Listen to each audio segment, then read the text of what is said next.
მოსკოვი დუმს ამბობს უკრაინის პრეზიდენტი ვოლოდიმირ ზელენსკი მას შემდეგ, რაც სტამბოლში რუსულ მხარეს მოლაპარაკების მაგიდასთან პირისპირ დაჯდომა შესთავაზა. ამ დრომდე რუსეთში მართლაც არაფერი უთქვამთ იმაზე, ჩავა თუ არა თავად პუტინი სტამბოლში, იქ სადაც 3 წლის წინ მხარეებმა ვერანაირ შეთანხმებას ვერ მიაღწიეს. არადა მოლაპარაკების გამართვა თურქეთში სწორედ პუტინის იდეა იყო, თუმცა როგორც ჩანს, ის მაგიდასთან პირადად დაჯდომას არ აპირებდა. 3 წლის წინ სტამბოლის მოლაპარაკებებიდან არაფერი გამოვიდა, მაგრამ ამჯერად პუტინი ამტკიცებს, რომ ის სერიოზულადაა განწყობილი. მიუხედავად ამისა, შეხვედრამდე 2 დღით ადრე უკრაინასა და მოკავშირეებს ჯერ კიდევ არ აქვთ პასუხი, ჩავა თუ არა ის თურქეთში. Щойно говорив з президентом. Ახლახანო ისაუბრე თურქეთის პრეზიდენტ რეჯეფ თაიფ ერდოღანს. შინაარსიანი საუბარი გქონდა. მადლობას ვუხდი მას მხარდაჭერისთვის. მე კიდევ ერთხელ დაუდასტურე მას, რომ მზად ვარ პირადად შევხვდე პუტინს მნიშვნელოვანი მოლაპარაკებების გასამართად. უკრაინა ყოველთვის მხარს უჭერდა დიპლომატიის ენას. თურქეთში ჩასასვლელად მზად ვარ. სამწუხაროდ მსოფლიოს ჯერაც არ მიუღია რუსეთისგან მკაფიო პასუხი ცეცხლის შეწყვეტის შესახებ მიღებულ წინადადებებზე. პუტინი ჩავა თუ არა უცნობია, თუმცა სტამბოლში გამგზავრებას გეგმავს რუსული დელეგაცია. კრემლის თანაშემწე იური უშაკოვი ამბობს, რომ მხარეებმა 2022 წლის მოლაპარაკების შედეგებიც უნდა გაითვალისწინონ, თუმცა მიმდინარე ვითარებაც ასახონ. უკრაინაში რუსეთის სრულმასშტაბიანი ომის დაწყების შემდეგ მხარეებს შორის მოლაპარაკების 2 მცდელობა იყო. პირველი შეხვედრა ბელარუსში 2022 წლის 28 თებერვალს შედგა, ხოლო მეორე სტამბოლში 29 მარტს. მოლაპარაკების დეტალებზე New York Times-ის მიერ გამოქვეყნებულ დოკუმენტებშია საუბარი, სადაც წერია, რომ უკრაინის დათმობების მიუხედავად პროცესი მაინც ჩაიშალა. ამავე დოკუმენტებით ირკვევა, რომ უკრაინა მზად იყო გამხდარიყო მუდმივად ნეიტრალური და ბირთვული იარაღისგან თავისუფალი სახელმწიფო, რომლის ტერიტორიაზეც უცხო ქვეყნების ჯარები არ განლაგდებოდა. ეს პირობა, რა თქმა უნდა, უკრაინის ნატოში გაწევრებას გამორიცხავდა, თუმცა ქვეყანას ევროკავშირში გაწევრების საშუალებას უტოვებდა.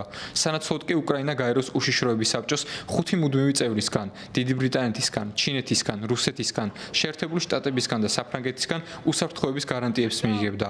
თუმცა კრემლისვე მოთხოვნით, გადაწყვეტილების მიღებამდე გარანტორი სახელმწიფოები უნდა შეთანხმებულიყვნენ, რაც რუსეთს ვეტოს გამოყენების საშუალებას მისცემდა. დოკუმენტში საუბარია უკრაინის შეიარაღებული ძალების რაოდენობასა და სამხედრო არსენალზე. რუსეთი მოითხოვდა, რომ უკრაინას სამხედრო პერსონალი 85,000-მდე შეემცირებინა, ტანკების რაოდენობა კი 342-მდე. უკრაინამ ეს წინადადება უარყო და თანხმობა განაცხადა პერსონალის 250,000-მდე შემცირებასა და 800-მდე ტანკის შენარჩუნებაზე. ბუნდოვანი იყო რუსეთის მიერ 2014 წელს ოკუპირებული ყირიმის სტატუსიც, რომლის დასადგენადაც მოსკოვი კიევს 15 წლიანი დიალოგის ფორმატს თავაზობდა. ეს ფორმატი ყირიმის საკითხის გადაჭრის გარანტიას სულაც არ იძლეოდა. მოთხოვნებს ემატებოდა ისიც, რომ რუსეთი უკრაინისგან რუსული ენის სახელმწიფო ენად გამოცხადებას ითხოვდა. კრემლის პროპაგანდა მრავალი ათეული წელი ამტკიცებდა იმას, რომ კიევი რუსულენოვანი მოსახლეობის დისკრიმინაციას ეწეოდა და რუსული ენის სახელმწიფო ენად გამოცხადება ანტინაცისტური გეგმის ნაწილი იყო. 2022 წლის აპრილის ბოლოს უკრაინამ ფრონტის ხაზზე არაერთ წარმატებას მიაღწია და მსოფლიოს რუსული ომის დანაშაულებების მტკიცებულებები წარუდგინა. ამ ფაქტმა მოლაპარაკებების პროცესი გაართულა.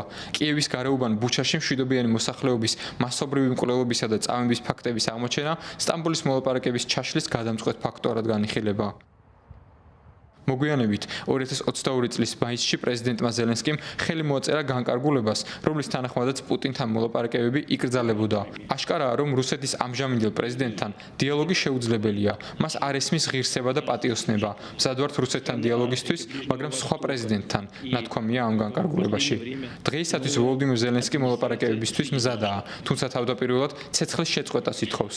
რუსეთის პასუხი კი უკრაინულ ქალაქებზე დრონებით შეტევაა. Російські обстріли і штурми. რუსეთი კვლავ აგრძელებს დაბომბვასა და თავდასხმებს. მოსკოვი დუმს არავინ იცის დასთან ხდება თუ არა პირისპირ შეხვედრას. უცნაური დუმილია. ასეა თუ ისე რუსეთს ამ ომის დასრულება მოუწევს, რაც უფრო ადრე მით უკეთესი. კვლელობების გაგრძელებას აზრი არ აქვს. ასეა თუ ისე მხარეებს შორის სტამბოლში შეხვედრა შედგება და 3 წლის შემდეგ ეს იქნება პირველი შემთხვევა, სადაც ახლა ომის დასრულების რეალურ შესაძლებლობას განიხილავენ.